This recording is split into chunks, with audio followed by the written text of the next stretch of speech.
The media report filed by Padma Rao for India's World is One News claims that Saudi Arabia reportedly trained and has been dispatching English-speaking Wahhabi speakers around the world, and South Asia is the most attractive region since it is inclusive of a huge Muslim community. There's an uneasy pall of calm over the east coast and the central mountains of Sri Lanka. It states that most of the international media are painting exaggerated pictures of bloodthirsty Sinhalese and victimized Muslims, but they discovered a slightly different picture. Religions, and what we're discovering paints a slightly different picture. It is true that Sinhalese intolerance is on the rise, and this time it's not Sri Lanka's Tamils who are the targets, but the country's nearly 2 million Muslims.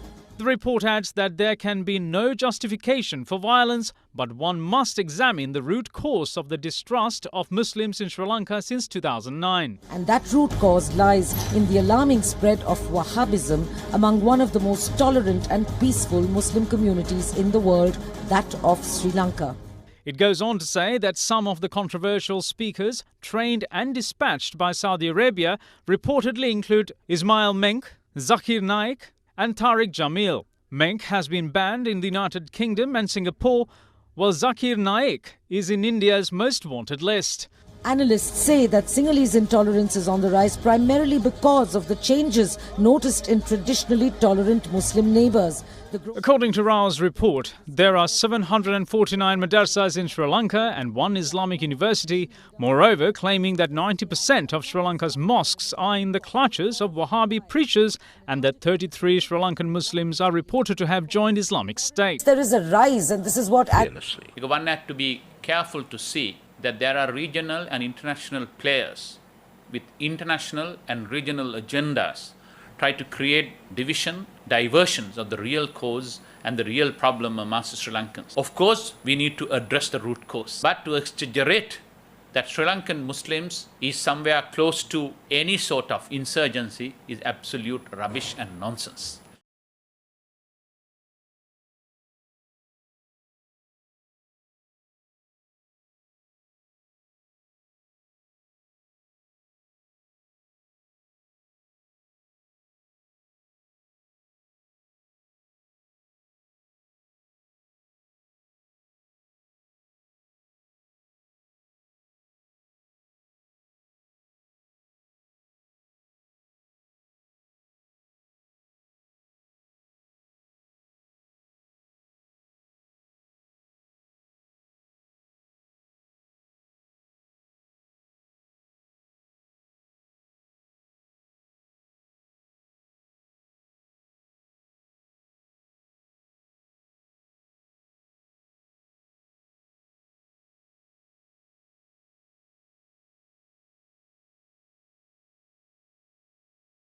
Kovai குண்டுவெடிப்பு 98லிருந்து அதை மீள்வதற்கு 10 வருஷம் ஆச்சு அந்த மக்களுக்கு.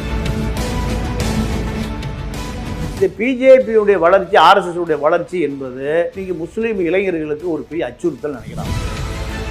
ஜமாத் தலைவர் என்ன நினைக்கிறாங்க, நல்லா இருந்து ஊரு கெட்டு போக கூடாது, இளைஞர்கள் தன்னிச்சை அப்படி பண்ணிட்டான், இது இனிமேல் இளைஞர்களை இந்த மாதிரி நடவடிக்கைகளை ஜமாத்தே கண்காணிக்க ஆரம்பிச்சிருக்கு. நீங்க இந்து இயக்கம்னு திருப்பூர் கோயம்புத்தூர்ல மட்டும் லட்டர்படி இயக்கமே எனக்கு தெரிஞ்சு 30-40 இயக்கம் துப்பாக்கி ஏந்தி பாதுகாவலர்களோட போய் விநாயகர் சதுர்த்திக்கு வசூல் பண்றதுக்காக வச்சிருக்கான்.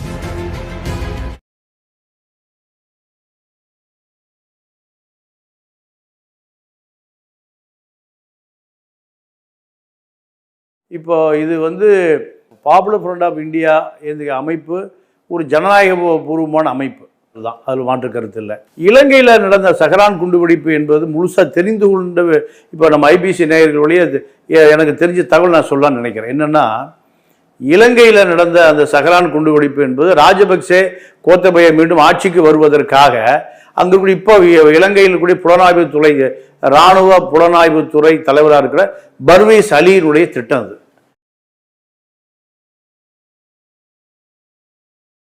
என்ன காரணம் கேட்டிங்கன்னா, நீங்கள் அந்த கொழும்பில் நடந்த குண்டுவெடிப்பு நீங்கள் முதல்ல ஆங்கிலத்தில் நடக்கும் அந்த பூசை, பழி பூசை, இரண்டாவது சிங்களத்தில் நடக்கும், மூன்றாவதாக தமிழில் நடக்கும். அப்போ எல்லா இடத்துலையும் குண்டு வெடித்த இடங்கள் பூராமே தமிழில் பூசை நடக்கும் போது வெடிச்சிருக்கு. அப்போ இது தமிழர்கள் தான் பாதிக்கப்படணுங்கிற நோக்கத்தில் தான் இந்த சஹரான் குண்டுவெடிப்பு நடந்தது. அப்படி பார்த்தா நீங்க சிங்கள பூசை நடக்கிற போது குண்டு வச்சுதான் சிங்களம் செத்துருப்பா. சிங்களம் யாரும் சாகல. சிங்கள பூசை நடந்த பிறகு சிங்களம் பூரா போயிட்டான். நீங்க ஆங்கிலத்தில் பூசை நடந்த பிறகு தமிழும் ஆங்கிலம் சிங்களம் தெரிந்தவர்கள் அவங்களுக்கு போயிட்டாங்க. கடைசியா மிஞ்சி இருந்து யாரு? தமிழ் பூசை நடக்கிற போது தமிழர் தான் இருப்பான். அப்போ இது முழுக்க தமிழர்களை குறிவைத்து நடத்தப்பட்ட குண்டுவெடிப்பு.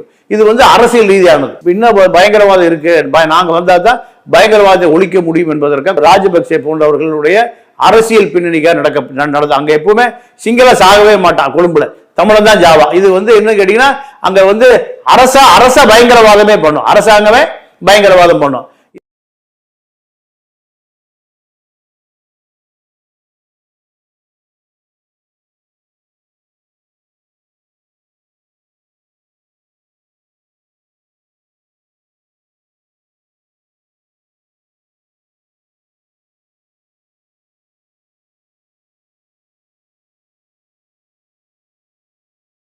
ஆர்எஸ்எஸ் உடைய அரசியல சிறுபான்மை முஸ்லீம்களை நோக்கி தான் அரசியல் பண்றாங்க. அப்போ அவன் என்ன நினைக்கிறான், நமக்கு இப்போ பாப்புலர் ஃப்ரண்ட் ஆஃப் இந்தியா தடை செய்யப்பட்டதுக்கு பின்னணியில் அது வெளிநாட்டு பணம் வந்தது. அவர்கள் ஒரு ஜனநாயக பூர்வமான அமைப்பு. அது அவங்க இப்போ மத்திய அரசாங்கம் சொல்லியிருக்கிற குற்றச்சாட்டு என்னன்னு கேட்டிங்கன்னா, வெளிநாட்டு பணம் வந்து வெளிநாட்டு பணம் வரத்தானே செய்யும். அவர்கள் நீங்கள் மலையாளி பூரா எங்கே இருக்கான்? நீ கேரளாவோட அதிகமாக அரபு நாட்டில் தான் இருக்கான், 26 நாட்டில் இருக்கான். அப்போ அந்த இயக்கத்தை ஜனநாயக பூர்வமாக இயக்கத்தை கட்டமைக்கிறதுக்கு பணம் கொடுக்கத்தான் செய்வான். நீங்கள் கேலிக்கட்டில் 5 லட்சம் பேர் கூடுனாங்க. எப்போ ஒரு 3 மாதத்துக்கு முந்தி பிஎஃப்ஐயில் 5 லட்சம் பேர் கூடனான். 5 லட்சம் பேர் ஏன் கூட? குழந்தை குட்டி பொண்டாட்டி உள்ள கிளவி இது தீவிரவாத இயக்கம் இல்லை, ஜனநாயக பூர்வமான இயக்கம். அப்போது நீங்கள் இப்போ பிஎஃப்ஐ தடை செய்ய வேண்டிய நோக்கம் எதுக்கு வருதுன்னு கேட்டிங்கன்னா, பிஜேபிக்கு அரசியல் ரீதியாக அவங்க நமக்கு எதிராக போயிடுவான். இன்னும் காங்கிரஸ் ஓட்டு போடுவான், இல்லை ஆம் ஆத்மிக்கு ஓட்டு போடுவான். என்ன காரணம் கேட்டிங்கன்னா, மக்களை நீங்கள் தமிழ்நாடு, கேரளா, கர்நாடகா, ஆந்திரா, மகாராஷ்டிரா போன்ற மாநிலங்களில் இப்போ பாப்புலர் ஃப்ரண்ட் ஆஃப் இந்தியா தான் அந்த முஸ்லீம் இளைஞர்களை பூரா ஆர்கனைஸ் பண்ணுறான்.